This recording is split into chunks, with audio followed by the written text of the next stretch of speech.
This podcast was originally live-streamed on the NonSequitur show on YouTube. New episodes air weekdays, Monday through Friday, at 8 p.m. Eastern at youtube.com/nonsequitur show. Make sure you never miss a live stream by visiting www.nonsecshow.com/schedule. For the latest news, polls and updates throughout the day, follow us on Twitter @nonsecshow or facebook.com/nonsecshow. That's NONSEQ show. If you'd like to get exclusive content, bi-weekly private hangouts with Kyle and Steve, backstage access to chat with guests after shows hosted on your channel and much more, become a Patreon saint of NonSequitur. It ensures we continue to improve our show and brings you into the process at the same time. Visit patreon.com/nonsequitur today while the limited spots are still available.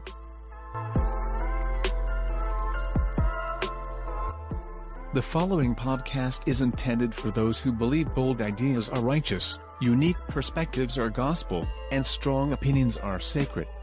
This is Non Sequitur. Never follow. And now, here are your hosts, Kyle Curtis and Steve McRae.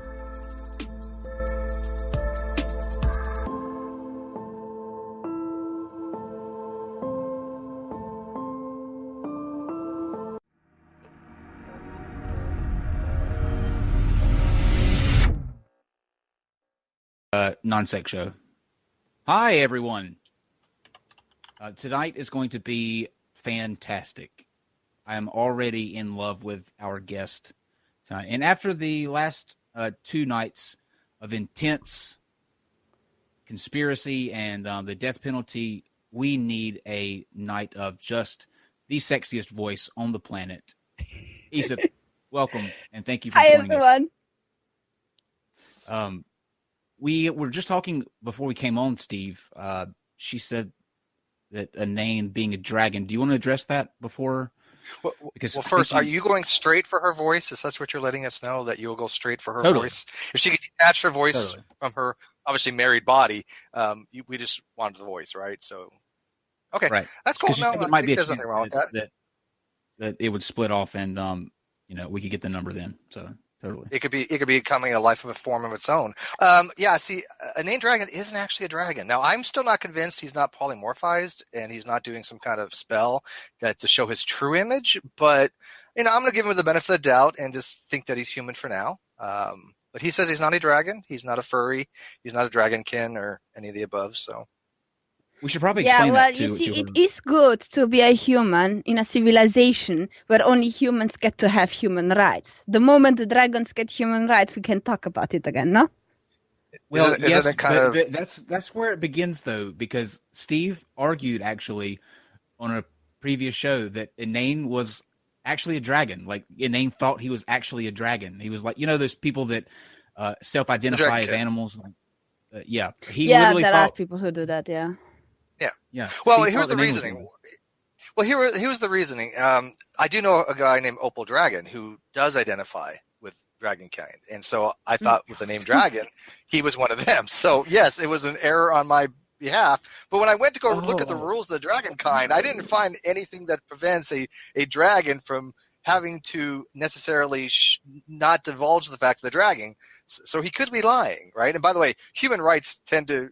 That's kind of by tautology that it's humans, right? Hence the name human rights. But again, there's nothing in the Dragonkind code book that says he has to divulge to us that he's not actually a dragon. Or that he is a dragon. What is happening? What is happening?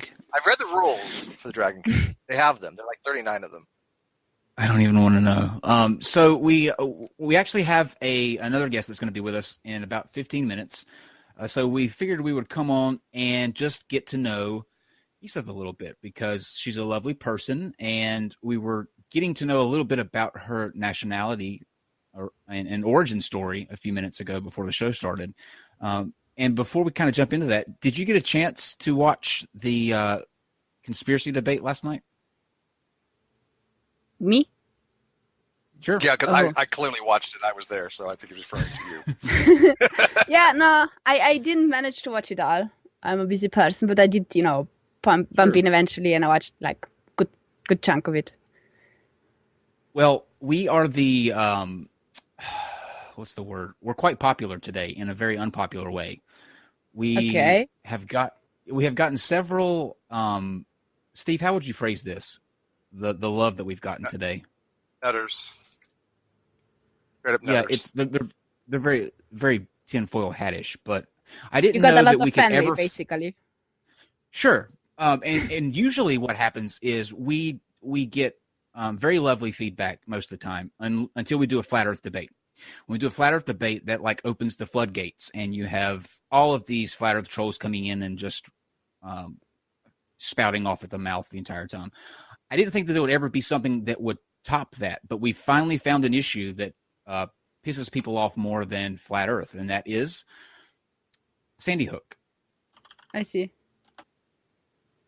It's ridiculous. So let's jump back into the conversation that we started before we came on. I asked you where you were originally from, and then I asked you why you left, because those places are so beautiful.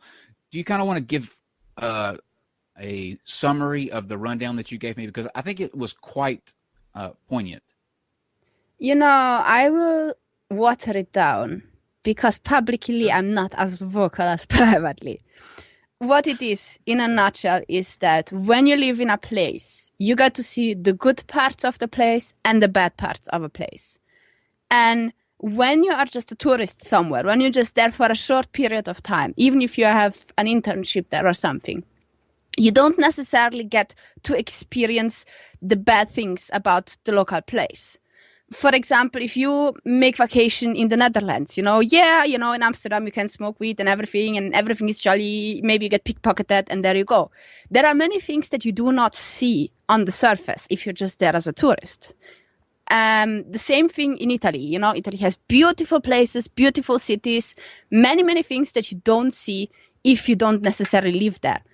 And so it is hard for someone who hears about places like, for example, Italy. Yeah, beautiful place, beautiful country, beautiful weather, everything. Why would you move away? There are genuine good reasons to move away from Italy, from the fact that it's very hard to find work, especially if you're a young person in the north of Italy, to the fact that there are places who have a ratio of 4-1 or even 5-1 of immigrants, where it is very, very hard for you as a local to live and communicate normally in everyday life. So there are many things that can, contribute to you moving. But if a person comes to visit Italy, those are not necessarily things that they see. And so as a result, it is very hard to explain why you would move from one way to another without giving a very long, lengthy explanation. Good point. I thought that you didn't have to actually work in Italy. You could just sit around and eat pizza and spaghetti. Is that not true? If you count all the taxes together, you can end up very, very easily to pay a good 80, 76, 80% taxes. So basically, you work for 10 hours, 8 hours of those go straight to the state. It depends. And so there is another dynamic, which is people tend to make a lot of money beneath the table because they have to survive. And so the state has to increase the taxes. And so you make more money beneath the table. And it's just a continuous struggle and fight. And then once in a while, because the state really, really needs money, and we have a lot of people who come over from across the sea, a lot of refugees, immigrants, and so on. So we have to feed those people too, which is, again, a strain on the economy, which is already bad to begin with.